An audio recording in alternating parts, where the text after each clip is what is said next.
Caro, the dramas between the Lions and the Demons don't seem to be resolved entirely. We had a sledging incident not that long ago. What's your take on how this will unfold and how both teams will react on the weekend? I think it's still incredibly raw. I mean, it was only 3 weeks ago, and not only did we have a player leave the ground in tears, you had then Dayne Zorko interviewed on SEN a few days later and basically say, well, I was getting as good as I gave.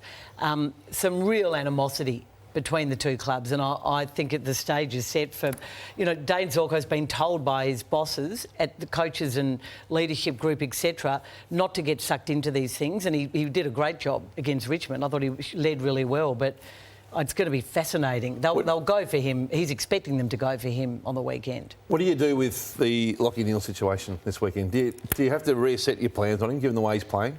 Oh, well, you have to do something. I don't think having some sort of plan for him. I think in the first instance you have to play your own way and try to get the game on your terms regardless. But knowing that I think every coaching group, they sit and they do their what-ifs.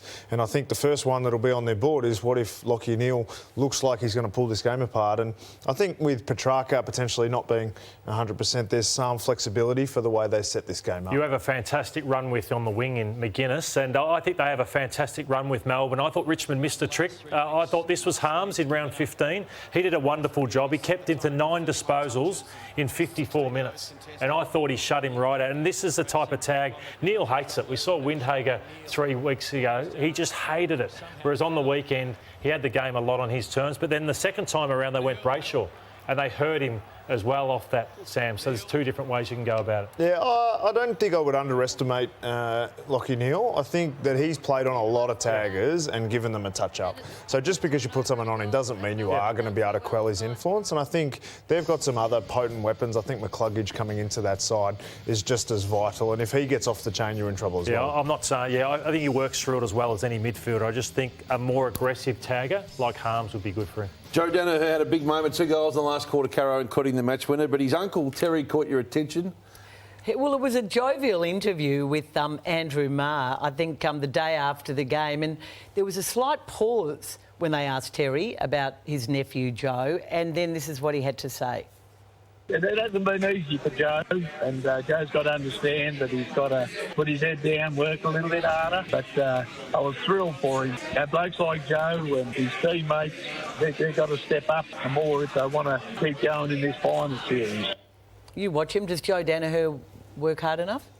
Well, I think a lot of key forwards, if you get vision of them at the wrong time, they're not working as hard as potentially they could, and I think that's what makes the Geelong one so special. But when you've got a player who can kick 2 and win you a game, then you have to ride some of the bad things with the good. And your final spotlight of this game, Lordo, is on Luke Jackson. It is, Hutchie. He had 7 touches in the final, and so I think that for me it's time to send Max Gawn into the ruck.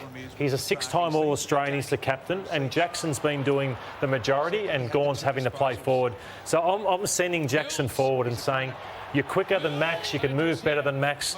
Go down and help Ben Brown and see if you can get greater movement. So 7 touches in a final doesn't really cut it. Must be scratching his head a bit, the captain. He's not the first choice ruckman. He's being used in the pitch for Brodie Grundy. I'm going to be second fiddle. Was he the player of the final? Let him loose. Oh, he's a dominant. Yeah, I think he's the best ruckman in the game. So let him start there. And the other one for the small defenders of the Brisbane Lions. I thought Pickett got a hold of them the last time. So look at this, Kadeem Coleman, just nowhere near him in the first minute. So there is Pickett, first 14, 15 seconds, Sammy, he's kicked the goal. So they just broke down defensively. You see this one just trailing in Ainsworth, and then it was Starcevic the last one. So, yeah, the small defenders of Brisbane. Yeah, Starcevic did a fantastic job on Bolton on the weekend. So you'd expect that matchup to be one to watch. And I think they're players that you go to the footy to see. And I think the Starcevic-Pickett matchup will be a ripper.